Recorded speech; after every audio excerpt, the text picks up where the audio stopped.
Mesdames et messieurs, bonjour et bienvenue dans ce 6h30. Ce dimanche 31 mai marque la fête de la Pentecôte. Comme chaque année, les catholiques du monde entier vont célébrer la Pentecôte. Elle a lieu 50 jours après la Pâque et 10 jours après la fête de l'Ascension.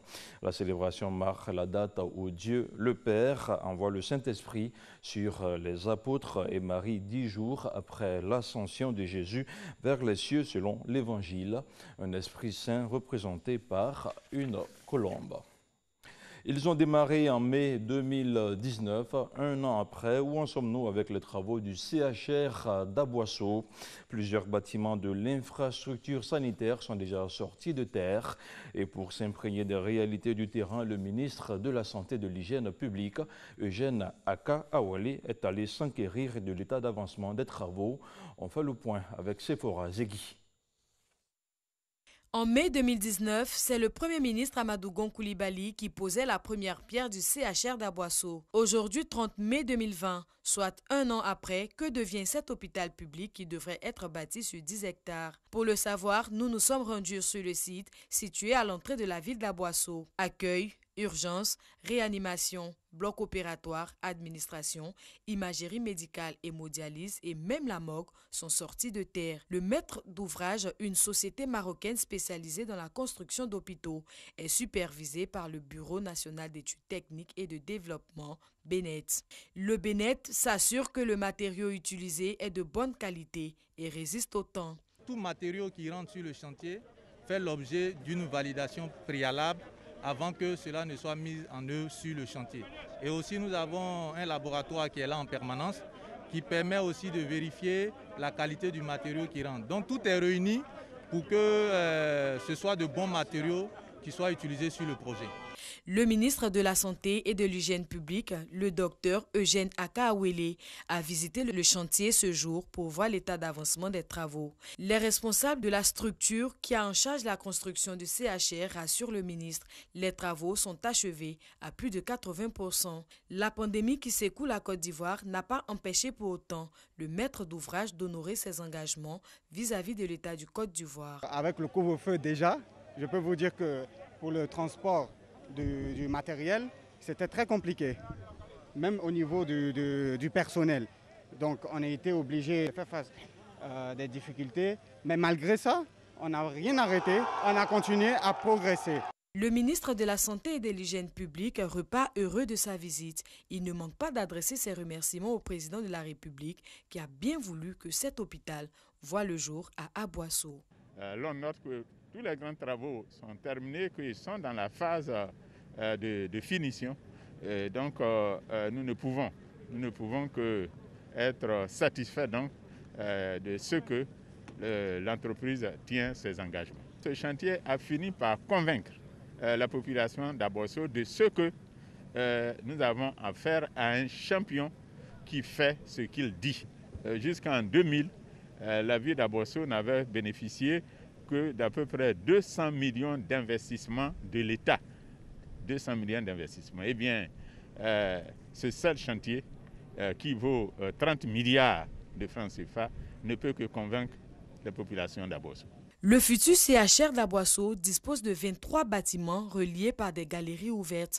Il est doté de 3 bâtiments d'hospitalisation, d'un groupe électrogène. Ce chantier qui a coûté 30 milliards de francs CFA à l'État de Côte d'Ivoire sera livré en septembre 2020. Si vous avez des signes comme la toux, la fièvre ou encore des difficultés respiratoires, n'hésitez pas à appeler les numéros d'urgence. Le point de la situation de la maladie à coronavirus a fait état samedi de 49 nouveaux cas, 15 guéris et un décès. On écoute ici le professeur Mamadou Samba, directeur général de la santé. Il est au micro de Grace Kando. Le ministère de la Santé et de l'Hygiène publique a enregistré ce jour, samedi 30 mai 2020, 49 nouveaux cas de Covid-19 sur 357 échantillons prélevés, soit 13,7% de cas positifs, 15 guéris et un décès. Nous déplorons ce jour un décès. Il s'agit d'un patient de 77 ans, arrivé décédé dans un établissement sanitaire privé le 28 mai 2020. le diagnostic Covid positif a été fait post-mortem. Il avait des antécédents de diabète et d'hypertension artérielle. Le ministre de la Santé et de l'Hygiène publique présente ses condoléances à la famille éplorée. À la date du 30 mai, la Côte d'Ivoire compte donc 2799 cas confirmés, dont 1385 personnes guéries, 33 décès et 1381 cas actifs. Le nombre total d'échantillons est de 26 905. Le ministre de la Santé et de l'Hygiène publique rappelle aux populations que le virus continue de circuler dans notre pays et que le risque de contamination à la COVID-19 demeure. La pandémie n'est pas terminée. La maladie est toujours présente en Côte d'Ivoire. Le ministre de la Santé et de l'Hygiène publique en appelle à la responsabilité et au civisme de la population afin de respecter les mesures barrières, notamment le port du masque pour vous protéger et protéger les autres. Si vous toussez, avez de la fièvre et des difficultés respiratoires, n'hésitez pas à vous rendre dans un des centres d'accueil et de dépistage Covid-19 ou appelez le numéro gratuit suivant, le 101, le 119, le 125 et le 143. Le ministre de la Santé et de l'Hygiène publique remercie et félicite tous les acteurs du système de santé pour leur engagement et leur dévouement dans la lutte contre la pandémie. Et puis, face à l'indiscipline de certains de nos concitoyens, le nombre de cas liés à la Covid-19 est en constante progression. Au cours du point presse du gouvernement, le porte-parole de la police nationale a invité les populations à ne pas organiser des convois clandestins. Le ministère de la Santé a quant à lui rappelé que les mesures sanitaires sont toujours en vigueur, des mesures à respecter obligatoirement. Gabriel Zani. L'état d'urgence et l'isolement du Grand Abidjan ont été prorogés au 14 juin prochain par le Conseil national de sécurité. Le porte-parole de la police revient sur les raisons de cette nouvelle décision au point presse quotidien du gouvernement. Toutes les opérations terrain des forces de défense et de sécurité ont visé et visent à suffisance l'accompagnement sécuritaire de tous nos concitoyens, quel qu'en soit le statut social, employé ou employeur, dans la conduite de leurs activités quotidiennes, de jour comme de nuit. Parce que tous les travailleurs comptent pour l'État ivoirien, il fait cette mise en garde contre ceux qui organisent des convois clandestins à cause de la reprise des cours dans les écoles, les lycées et collèges. Notre message s'adresse à nos concitoyens, parents d'élèves, étudiants, élèves eux-mêmes, enseignants, encadreurs du personnel éducatif, et leur dire, on peut être en retard, et puis demander par groupe à Madame le ministre de rouvrir les convois, que d'aller s'adonner à des aventures périlleuses, comme celles auxquelles nous sommes en ce moment en train d'assister. Bien entendu, cela ne se fait pas impunément. Vos forces de défense et de sécurité y veillent. Et chaque fois que de besoin, les contrevenants sont interpellés et déférés devant les tribunaux. Le coronavirus circule toujours à Abidjan, le foyer de la maladie. L'augmentation des cas positifs ces 3 derniers jours montre, entre autres raisons, que les mesures barrières ne sont pas suffisamment respectées. Cela pourrait traduire non seulement la circulation active du virus dans notre pays, mais aussi le renforcement des capacités de dépistage et de la sensibilisation. Aussi, ces données invitent à davantage de prudence et à la remobilisation de tous pour vaincre ensemble cette pandémie. Depuis la survenue du coronavirus, malgré la faible létalité et le nombre croissant de guérisons, les centres de santé sont de moins en moins fréquentés. Le constat au niveau de la santé de la mère et de l'enfant depuis l'apparition du premier cas de Covid-19 est le suivant. Une baisse des consultations prénatales CPN1 de mars à avril 2020 comparativement à la même période en 2019. Une baisse des accouchements en milieu hospitalier d'environ 1348 par rapport à la même période en 2019. Le taux de décès maternels en Côte d'Ivoire fait partie des plus élevés au monde. Si cette faible fréquentation des structures de santé perdure, elle aggraverait davantage la situation antérieure déjà préoccupante de santé de la mère. Une baisse d'environ 12 points de couverture vaccinale pour tous les antigènes avec le risque de voir apparaître des épidémies de maladies évitables par la vaccination. On constate également une baisse de la vaccination, surtout celle des enfants. Pourtant, le coronavirus n'efface pas les autres maladies. Hors d'Abidjan, le ministre de l'Équipement et de l'Entretien routier a visité le chantier du prolongement de l'autoroute du Nord de Yamoussoukro à Bouaké. Des travaux dont le niveau d'avancement marque le pas. Et sur 133 km d'autoroute, seulement 52% des travaux ont été réalisés. Un gros retard qui suscite le mécontentement du ministre Amédée Kofi Kwaku.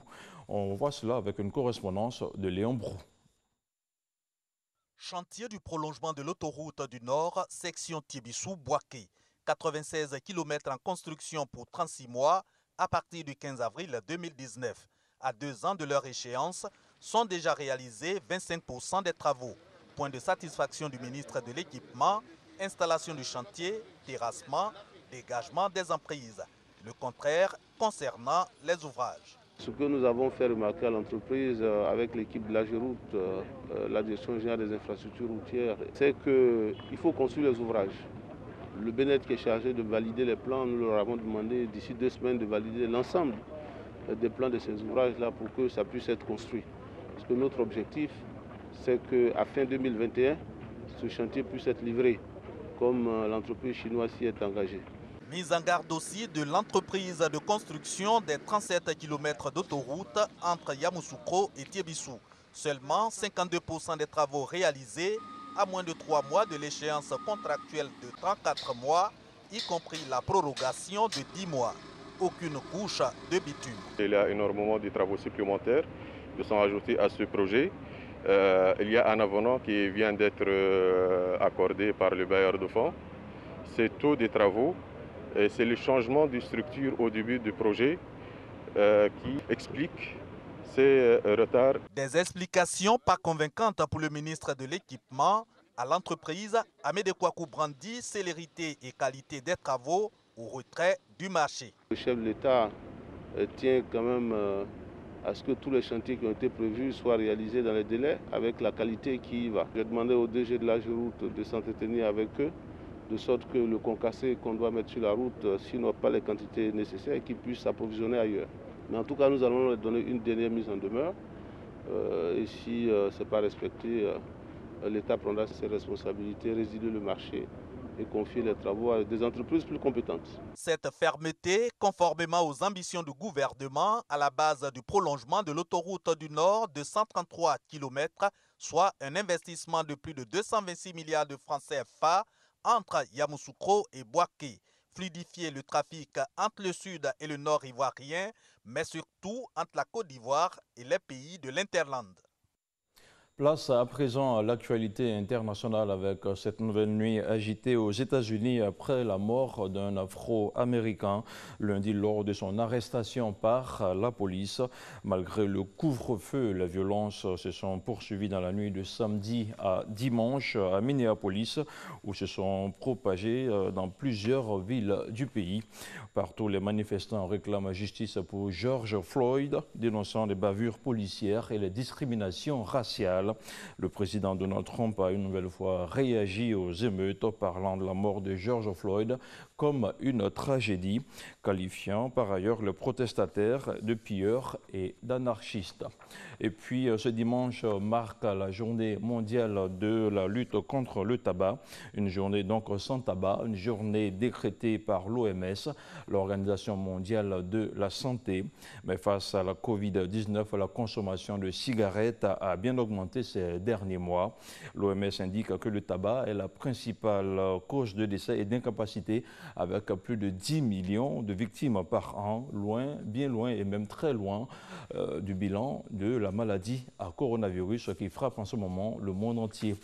Voilà qui marque la fin de ce point d'information. Merci à vous tous qui l'avez suivi et surtout, arrêtez de fumer.